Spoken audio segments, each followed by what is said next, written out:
Think about like at certain high schools they came out of like by the mall. Are there any meetings tomorrow with the school officials? I know there's no school tomorrow, but the day after tomorrow, I mean, what's the plan to try to deal with this at the school level? I had talked to Dr. Thornton, who runs the school district, last night, knowing that this was going to happen. We talked, when I reached out to school personnel, I was told that they had planned to have a teachable moment today. There's no doubt in my mind that they probably engaged the young people to have them not act in the manner in which they did, to which we have young adults here who are 15, 16, 17. They know right from wrong. They're not 2-year-old kids or 3-year-old kids. They had independent actions that they did, and they're going to be responsible for those actions. Are you worried? Time for 2 more questions. Are you worried that this will get worse tomorrow? I don't know if it's going to get worse. I think the curfew is going to help us to get the city under control. The extra resources is the biggest issue for us. I know people would compare us to Ferguson. Ferguson is a much smaller city. Baltimore is almost close to about 80 square miles. And when we have multiple areas popping up, we have to have the resources and the numbers. What you saw tonight is that we were pulled so thin, whether at Lexington Market, whether at Pensy in North or at Monument, we had opposite ends of the city pulling us at the same time. So extra resources here will allow us to get on top of the issues at multiple locations. The fire on the violence connected to the gang threat. That was a question earlier, but we didn't. I'm sorry. No, what did you say? Was the start of the violence connected to that gang? No, I don't think that was connected at all. I just think these were youth that coming out of high school, and they thought it was cute that those cinder blocks at the police department, and to address it that way. Fire related? The fire at CVS was related to the looting.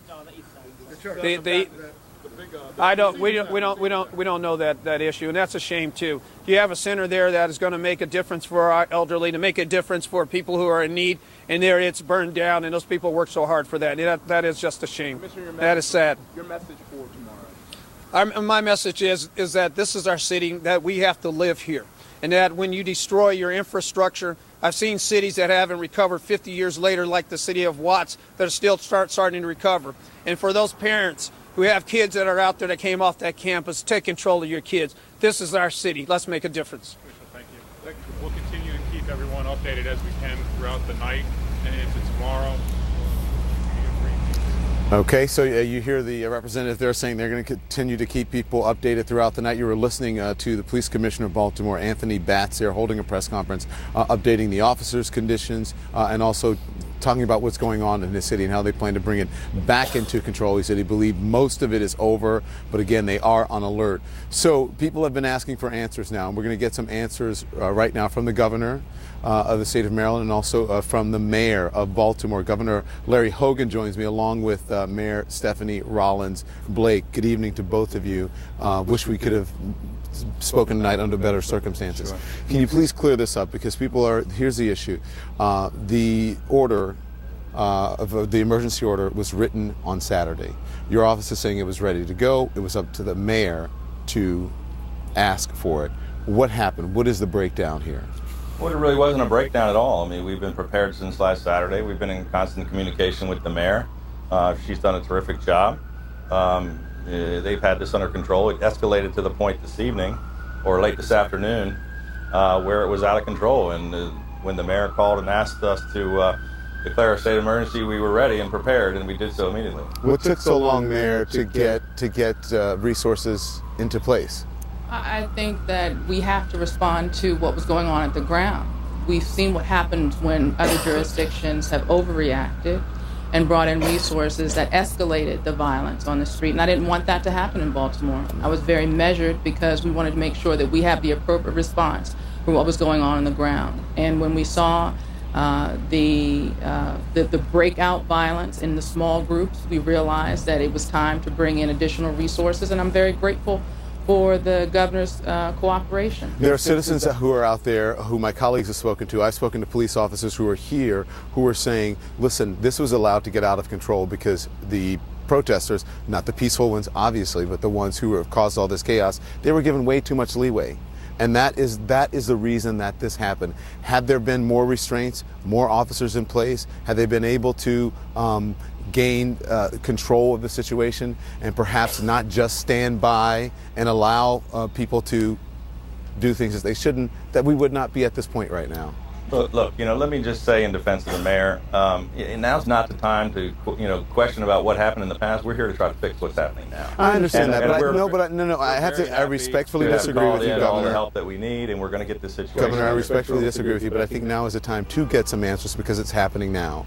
And then, tomorrow will be something else. What's happening now is we've activated a state of emergency. I just came from the Emergency Operations Center. We have up to 5,000 police officers coming from all over the Mid-Atlantic region. We have 5,000 National Guard coming. Why didn't that happen? Why didn't that happen on Saturday after there was so much chaos on Saturday? When the emergency order had been signed, why didn't that happen on Saturday? It wasn't signed until today. When the mayor requested us. Your office said it was signed. No, it was just signed. So that's inaccurate. We've been standing by in preparation, just in case the violence escalated, which it did. When the mayor called, we activated. We were fully prepared. We had all the assets ready, and we had the order prepared and ready to sign. As soon as the mayor called, we activated. And I'll say that I think it is. Again, I want to thank the governor for his support. For being here for Baltimore as we bring order.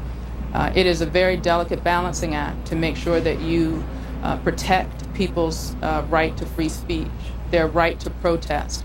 The fact that people exploited the opportunity to protest with violence and looting doesn't mean that I don't have a duty to protect people's right to be heard. And you said your words were twisted because you didn't allow people. That didn't mean the destruction of property. What I said very clearly was when you give people, when you facilitate space for people to be heard, that space was exploited by those who meant to do harm to our city. That's what I was saying very clearly. And when the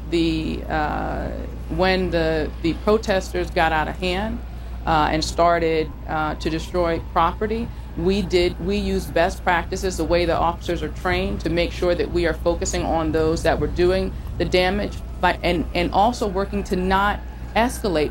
We have seen all over the country and throughout our history what happens when you use too much force to respond to an incident. It escalates and it can be a lot worse. I didn't want that for my city. We're working very hard to contain this and to do it in a way that doesn't turn Baltimore into a military state. Are there streets now that in Baltimore, or neighborhoods or areas that are still not under police control, not in control? I think right now we're focused on responding to where the individuals are out. We have control. We are responding to fire. We are responding to police. And we will make sure that the city is open for business tomorrow. Are we still dealing with individuals who are intent to cause damage in our city? Of course we are, but we will handle it. As you're saying, though, you're working to gain control of the city, and you believe that it is in control. You smell the smoke. You hear the sirens. The police helicopters, the news helicopters are overhead. So let me just explain to you what's happening. As I just explained earlier, we've activated the National Guard. We've put the state police in charge of the situation. We've called police officers from all over the state of Maryland and all over the Mid-Atlantic region. I've talked to the President of the United States, who believes that we're taking the proper actions. We're bringing every available resource we can from all over federal, state, county, and local assets, and we're trying our best to get this situation under control. Yeah. Sitting here, we got a lot of work to do tonight. I just left the Emergency Operations Center. Then I went to the Shock Trauma Center to talk to the 15 injured officers. Now we've got to go out and make sure that our National Guard is getting the assets on the street. We're bringing in helicopters. We're bringing in assault vehicles. We're bringing in National Guard. We're bringing in troops. We're bringing in firefighters. Yeah. That's what we're focused on. The mayor keeps referencing Ferguson and other areas where too much force is brought in, but you saw what happened in those areas as well. That might be an example of how you should bring in more force as well when it is necessary. So you're saying you're doing all of this. The question is, and I have to ask again, why was this not in place Saturday or Sunday when the situation began?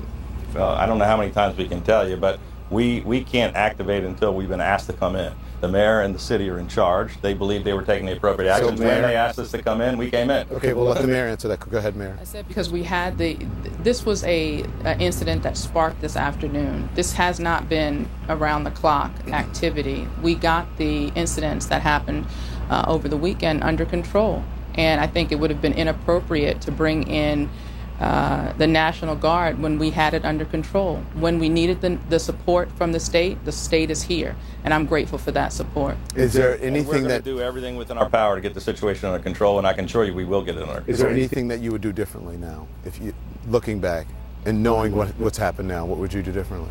Yeah, I think while it's an interesting question, we'll do a post-op, we'll do a post-incident analysis and make those determinations, but we're acting in real time.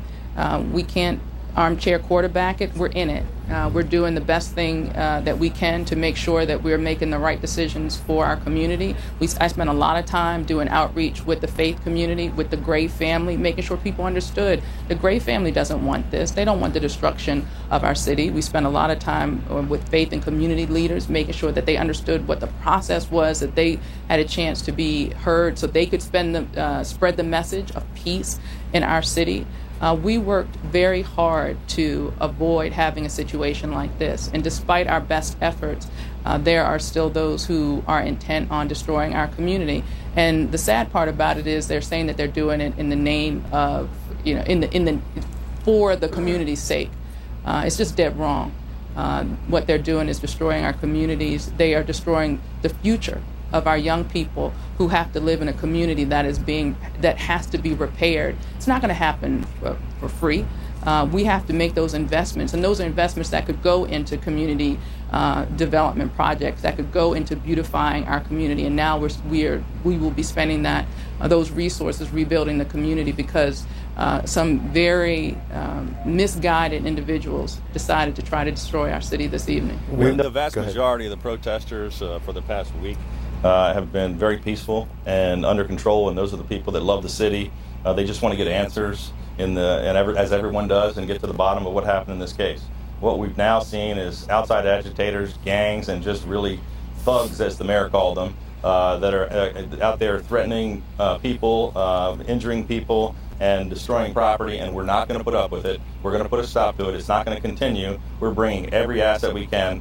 This will not continue. When you say outside agitators, what do you mean by the people who are from outside? People come from all over the country. But most of the people who were arrested were from Baltimore. I know that. They're getting stirred up by outside agitators, and there's just people looking for an opportunity to get in trouble. These are not the same as the people who were peacefully protesting earlier this week. We watched live as a business was on fire. Police and firemen bringing a baby out of a building, a mother, worried about where her husband was. Yeah. What do you say to those people who are in the middle of it when you're saying, we're gaining control, we got it under control, we acted when we could, but what do you say to those people? Those people are scared. They're losing their businesses and possibly their homes. The children that I spoke to today are afraid, but we will bring order. We'll do it collaboratively. I am determined that this darkest day will not define our city. We will have order, we will have control, and those individuals who we've caught on camera destroying our city will be brought to justice. I can assure you that we're now taking over the situation. This is not going to continue. People will feel that the city's safe. I'm moving the governor's office to Baltimore City first thing in the morning. We're bringing in our entire cabinet. We're bringing all the assets we can. We're going to get this under control. The city will be safe, and Marylanders will be proud of the effort once we get this cleaned up. How are you going to enforce a curfew tomorrow? That's fine. Okay, thanks for the time. How are you going to enforce a curfew tomorrow when kids are out of school, and they've said that many of the young people are the people who are doing this? It's a what? Say again, Mayor, I'm sorry? Daytime curfew. Okay. The mayor and the governor here, the mayor of Baltimore and also the governor of the state of Maryland joining us here just a short time ago. And obviously you can see that they're touchy when it comes to the situation, feeling that they had answered all of the questions and they did everything correctly within their control and within their power. But quite frankly, a lot of people have questions about that, and so we had to talk to them about that. As I said to them, they're saying that we can do what... Excuse me, there's obviously someone who is very upset with the governor, as you can hear, upset about the situation. They don't feel that it was under control. And so people are on edge here, and in many cases, rightfully so. So Miguel Marquez is out at the scene of another fire. We have our Chris Cuomo, who has been at the scene at many of these instances as well, at one of them tonight, excuse me. And I'm going to go to Miguel first, because Miguel, the mayor and the governor, as you heard, They said they have it under control. They're very upset by the questioning, but people want some answers, as you have been alluding to and hearing from residents all day. Yeah, I don't think anybody in Baltimore believes that anything is in control, and I think that's part of the problem that they have with the government here, is that they have not exercised enough control and enough force. We are at Pennsylvania Avenue and Roberts.